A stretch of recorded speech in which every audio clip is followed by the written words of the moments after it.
কূটনৈতিক উত্তেজনার পর ভারতের পররাষ্ট্র সচিবের ঢাকা সফরের দিকে আমাদের সবার দৃষ্টি ছিল নিশ্চয়ই। এবং আমি তার সফর সম্পর্কে আমার এখানে বলেছি, টিভি টক শোতেও বলেছি একটা কথাই, সেটা হলো তিনি যে আসছেন এটা ইটসেলফই একটা পজিটিভ বার্তা। এখানে আসার পর কি হবে না হবে সেটা সরিয়ে রেখেও যদি বলি, কারণ এই সফরটা না হোক, এটা ভারতেরও এক্সট্রিমিস্টরা কেউ কেউ চেয়েছেন, একইভাবে বাংলাদেশেরও এক্সট্রিমিস্টরা চেয়েছেন এটা বাতিল করা হোক। সেই সফরটি হয়ে গেল, আমাদের পররাষ্ট্র উপদেষ্টার সাথে তার বৈঠক হয়েছে, কি কি হয়েছে আমরা জানবো। এবং শুধু সেটা না, ভারতের পররাষ্ট্র সচিব আমাদের প্রধান উপদেষ্টার সাথে একটা সৌজন্য সাক্ষাৎ করতে পেরেছেন, আমাদের প্রধান উপদেষ্টা তাকে একটা সৌজন্য সাক্ষাৎ দিয়েছেন। এটা একটা গুড জেস্টার, অনেকের কাছে ভালো লাগবে না, কিন্তু এটার মাধ্যমে আসলে আমরা কি বুঝবো সে সব কিছু নিয়ে আলোচনা করতে চাই। এবং প্রাথমিকভাবে আমাদের মনে হতেই পারে ভারত আমাদের সাথে ঝামেলা আর খুব বেশি বাড়াবে না এবং তাদের সুর নরম হচ্ছে, এটা হবারই কথা ছিল। কিন্তু শেষ পর্যন্ত কি হবে সেগুলো নিয়ে কথা বলতে চাই। প্রথমেই কি কি ব্যাপার হয়েছে, দুই পক্ষ থেকে কি কি বলা হয়েছে, কয়েকটা জিনিস আমি একটু আসলে পড়বো। আপনারা যারা শুনেছেন তাদের একটু বোরিং লাগতে পারে, বাট স্টিল আমি একটু পড়তে চাই, অনেকেই যারা শোনেননি, কারণ এটার উপরে ভিত্তি করবে আমার বিশ্লেষণ। মানে প্রথম কথাটা হচ্ছে, আমরা প্রথম যে সব আনুষ্ঠানিক বৈঠকটা হলো সেটা দুই দেশের পররাষ্ট্র সচিবের সাথে হলো। তারপর তিনি বের হয়ে কথাবার্তা বলেছেন। তিনি কথাবার্তা বলে কি কি বলেছেন সেই জিনিসটা আমি একটু যোগ করি। সাংবাদিকদের সাথে তিনি কথা বলতে গিয়ে বলেছেন, ভারত বাংলাদেশের সঙ্গে গঠনমূলক ইতিবাচকভাবে সম্পর্ক এগিয়ে নিতে চায়।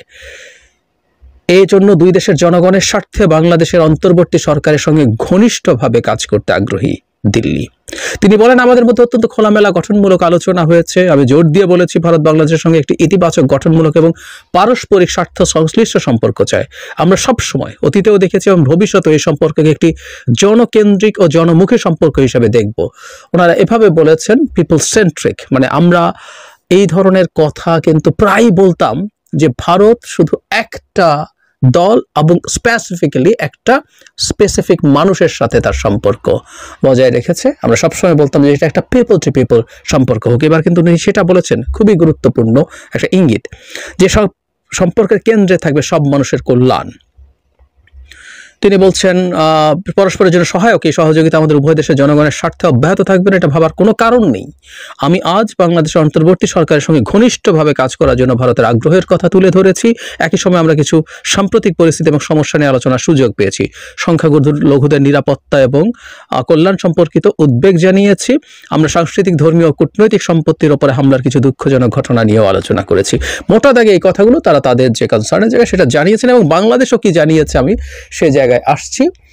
উনি ওনার প্রেস ব্রিফিং, আমি ওনার অরিজিনাল প্রেস ব্রিফিংটা শুনেছি, আপনারা যে কেউ খুঁজে শুনে নিতে পারেন। সেখানে তিনি ডক্টর ইউনূসকে যে সবার আগে জনাব মোদি অভিনন্দন জানিয়েছিলেন সে কথা উল্লেখ করলেন। এই কথাটা আমি যোগ করতে চাইলাম এই কারণে, শেখ হাসিনাকে প্রধানমন্ত্রী বলার একটা টেন্ডেন্সি আওয়ামী লীগের দিক থেকে তো আছেই, ভারতের মিডিয়াতে এই আলাপটা আছে। ডক্টর ইউনূস সরকারকে অসাংবিধানিক, অবৈধ বলা, শেখ হাসিনা পদত্যাগ করে নিয়ে আলোচনা আনা, সেখানে আবারও পররাষ্ট্র সচিব খুব ক্লিয়ার করছেন।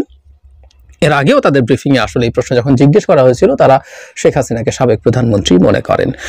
এই সভাতে বাংলাদেশের জায়গা থেকে আরও বেশ কিছু জিনিস, বাংলাদেশকে কি করেছে আমরা সোফার যে তথ্য পেলাম, এই বৈঠকের পর আমাদের পররাষ্ট্র সচিব ব্রিফিং করেছেন, আমাদের একজন উপদেষ্টা রিজওয়ানা হাসান ব্রিফিং করেছেন। সেখানে আমরা দেখলাম বাংলাদেশ তার ইউজুয়াল যা যা কনসার্নস আছে, আমাদের সীমান্ত হত্যা নিয়ে কথা বলেছেন।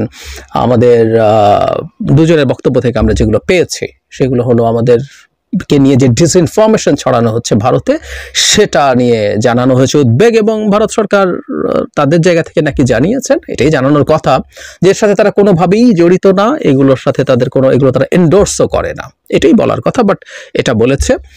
এবং শুধু সেটা নয়, শেখ হাসিনা যে ভারতে বসে বসে নানা রকম উস্কানিমূলক বক্তব্য দিচ্ছেন, এই বক্তব্য নিয়ে বাংলাদেশ তার কঠোর অবস্থান জানিয়েছে। আমি গতকালই একটা ভিডিওতে বলেছি, যখন উনি ব্রিটেনে আবারও বক্তৃতা দিয়েছেন, এর আগে নিউ ইয়র্কে দিয়েছেন, ব্রিটেনে দিয়েছেন, এরপর সম্ভবত ফ্লোরিডায় আমেরিকার একটা সিটিতে বক্তব্য দেবেন, দিন তারিখ ঠিক করে উনি এখন ফর্মাল বক্তব্য দিচ্ছেন। এটা নিয়ে ভারতের উপরে তীব্র চাপ তৈরি করা দরকার ছিল এবং রাইটলি সেটা করা হয়েছে। এরপর জনাব মিশ্রি দেখা করেছেন ডক্টর ইউনূসের সাথে সেখানে তিনি কি বলেছেন এটা একটু আমাদের জানা দরকার, কারণ হলো এই বৈঠকে যেসব আলাপ হয়েছে সেটা আমাদের দিক থেকে আমরা কি বার্তা দিতে চেয়েছি প্রধান উপদেষ্টার পক্ষ থেকে সেটা গুরুত্বপূর্ণ।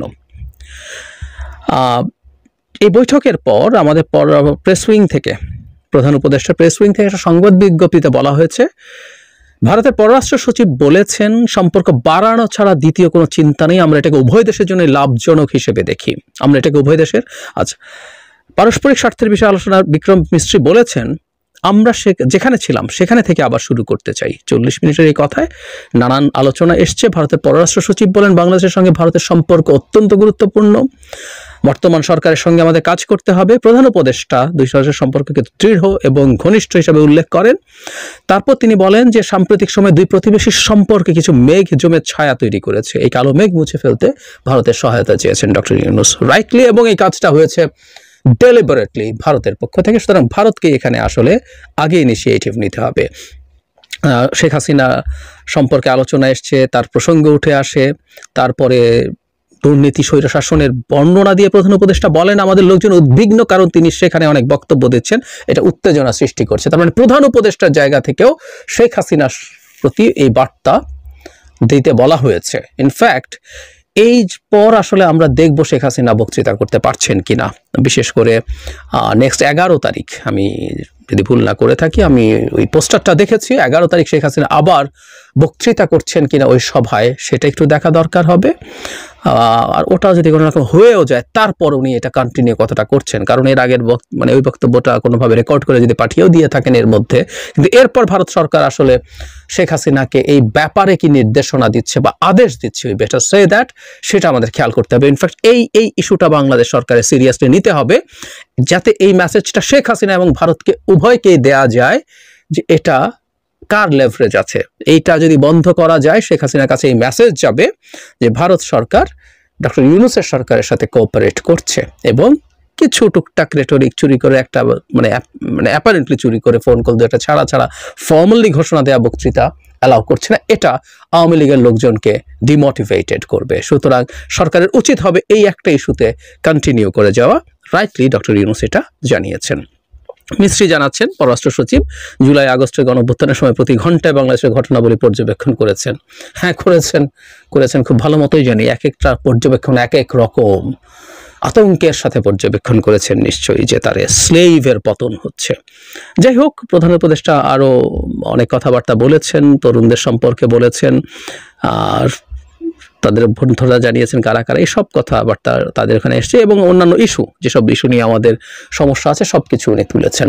এখানে একটা জিনিস যোগ করে আমি আমার সর্বশেষ মন্তব্যে আসবো অ্যাবাউট দিস ভিজিট। সেটা হলো আজই আরেকটা গুরুত্বপূর্ণ ঘটনা ঘটেছে জনাব মিস্ত্রি ঘটনাচক্রে সেই দিনই ঢাকায়। সেটা হচ্ছে ডক্টর ইউনূসের সাথে ইউরোপিয়ান ইউনিয়নের দেশগুলোর রাষ্ট্রদূতেরা বৈঠক করেছেন কম্বাইন্ডলি। 2.5 ঘন্টার একটা দীর্ঘ বৈঠক ছিল, এবং ইন্টারেস্টিং ব্যাপার হচ্ছে সেখানে বাংলাদেশে হাতে গোনা কয়েকটি ইউরোপিয়ান ইউনিয়নের সদস্যের দেশের এম্বাসি আছে, প্রায় সবগুলো আছে ভারতে। ভারত থেকে সব রাষ্ট্রদূত উড়ে এসেছিলেন ডক্টর ইউনূসের সাথে বৈঠক করতে। সো এটা মিস্ত্রি দেখে গেলেন, তারা নিশ্চয়ই সব খবর জানেন কিন্তু আবার দেখে গেলেন। সো এটাও ডক্টর ইউনূস সরকারের সাথে তাদের সরকারকে তাদের এন্ডোর্সমেন্টের কথা ওখানে এসছে। মিস্ত্রির সাথে আরও কিছু আলোচনার মধ্যে এসছে যে আমাদের ভিসা ইনক্রিজ করা, মিস্ত্রি নাকি সেটা অ্যাগ্রি করেছেন, সেটা বাড়ানো। ইনফ্যাক্ট বলতে হবে না, এটা বাড়বে, কোনো রকম কোনো সন্দেহ নেই।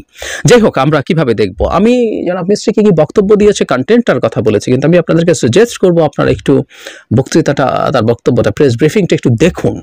বহুবার বলেছি, আপনাদের নিশ্চয়ই মনে আছে, অনেকে এটা অলরেডি জানেন। আপনি কারো সত্যিকার মেসেজ যদি ধরতে চান তাকে দেখতে হবে, লেখা পড়লে খুব কম কমিউনিকেশন হয়। তারপর আপনি শুনলে ইনফ্লেকশন অফ ভয়েস, উনি কীভাবে কথাগুলো বলছেন, ইন্টোনেশন, স্ট্রেস, এগুলো একটা পার্সেন্টেজ, লেস দেন হাফ তাও। আপনি যখন কাউকে দেখেন তার ফেশিয়াল এক্সপ্রেশন, তার বডি ল্যাঙ্গুয়েজ, এগুলো ফুল কমিউনিকেশন করে। আমি জনাব মিস্ত্রির বক্তব্যের মধ্যে এগুলো জাস্ট কতগুলো ডিপ্লোম্যাটিক রেটরিক আমার কাছে মনে হয়নি। আমার কাছে মনে হয়েছে উনি এটা মিন করেছেন। আসলে মিন করাটাও আসলে সিদ্ধান্তের ব্যাপার, তারা এটা মিন করবেন এই মেসেজটা দিতে চেয়েছেন। এবং তার ওয়ার্ডিং যা বলেছেন সেগুলো তো আসলে খুব চমৎকারই ছিল, অত্যন্ত গুরুত্বপূর্ণ অনেকগুলো শব্দ ব্যবহার করেছেন। এবং আই রিপিট যে people centric, people to people এই কথাবার্তাগুলো উনি বলছিলেন, জনগণের সাথে জনগণের সম্পর্কের কথা। যে অভিযোগটা ভারতের বিরুদ্ধে ছিল সেই অভিযোগটা থেকে উঠে এসে তারা এই ধরনের আলাপ সামনে আনছেন। সামনে আমরা কি দেখব? আমি সোফার যেটা দেখছি সেটা হলো ভারত বাংলাদেশের সাথে তার উত্তেজনা কমিয়ে আনবে, ডিএসকালেট করবে, এই অনুমান আমি অনেকেই করেছেন, আমিও একাধিকবার বলেছি, কারণ সে আর খুব বেশি দিন অ্যাফোর্ড করতে পারে না। কারণ তার যে ওভারঅল বাণিজ্য মানে 13 বিলিয়ন 14 বিলিয়ন ডলার এক্সপোর্ট না, বাণিজ্য মানে তার মাটিতে গিয়ে আমরা চিকিৎসা, শিক্ষা এবং বেড়াতে গিয়ে শপিংয়ে বিলিয়ন বিলিয়ন ডলার আমরা খরচ করে আসি। সেটা বাণিজ্য মানে হচ্ছে আমাদের দেশের মাটি থেকে কম বেশি 10 বিলিয়ন ডলার বৈধ এবং অবৈধ চ্যানেলে অবৈধভাবে বিরাট একটা অংশ, বেশিরভাগই চ্যানেল বৈধ অবৈধ দুটোই আছে, কিন্তু বিরাট একটা অংশ অবৈধভাবে কর্মরত যারা ট্যুরিস্ট ভিসা টিসা নিয়ে এসে দিব্যি কাজ করে বেড়াচ্ছেন ওয়ার্ক পারমিট ছাড়া, ইনকাম ট্যাক্স না দিয়ে, লুকিয়ে চুরিয়ে ইনকাম হাইড করে, সেটাও 10 বিলিয়ন ডলার কম বেশি। সো বাণিজ্যটা বিরাট বড়।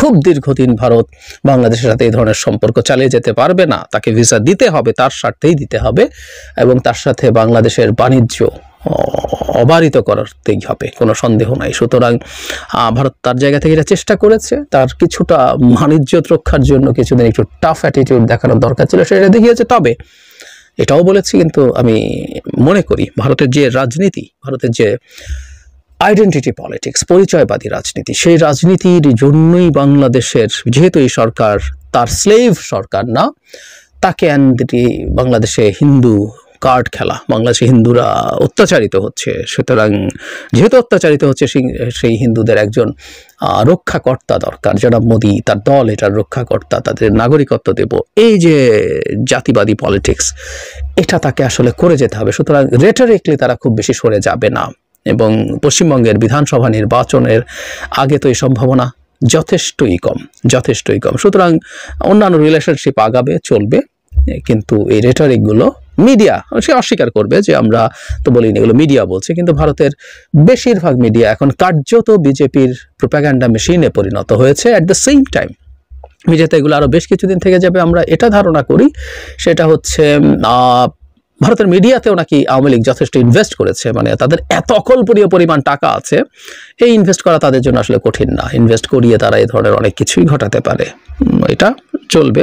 কিন্তু মোটা দাগে আমাদের মধ্যে সম্পর্ক নর্মালাইজড হবে, এটা আমরা আশা করতেই পারি।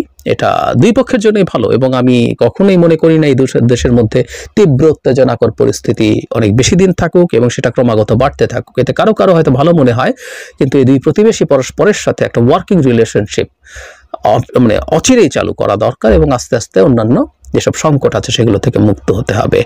আর ভারতের আসলে তার জায়গা থেকে সদিচ্ছার একটা বড় প্রমাণের জায়গা, এটার জন্য তেমন কিছু করতে হয় না। মানে আমাদের প্রধান উপদেষ্টা বলে দিয়েছেন যে শেখ হাসিনা অভিযুক্ত হলে তাকে ফেরত চাওয়া হবে, একসময় বলেছিলেন যখন ফেরত, এবং আমাদের অ্যাপারেন্টলি মনে হচ্ছিল যে তার ওয়ারেন্টের পরে চাওয়া হবে। সো একটা বিরাট ছাড় তিনি দিয়েছেন। এরপর অন্তত শেখ হাসিনা ওখানে বসে বাংলাদেশের মাটিতে অস্থিরতা তৈরির চেষ্টা যাতে কোনোভাবেই না করেন, ভারতকে এনশিওর করতে হবে। ঘোষণা দিয়ে বক্তৃতাও না, তার তথাকথিত ফোন কল রেকর্ড করে যাতে ছেড়ে না দেয়া হয়। এই ছাড়া বা বক্তৃতায় আমি আগে একটা ভিডিওতে বলেছি, আমাদের লাভই আছে শেখ হাসিনার ওই বিশ্রী নোংরা কথাগুলো যে তোমার শুনবো, তার প্রতি ঘৃণা বিদ্বেষ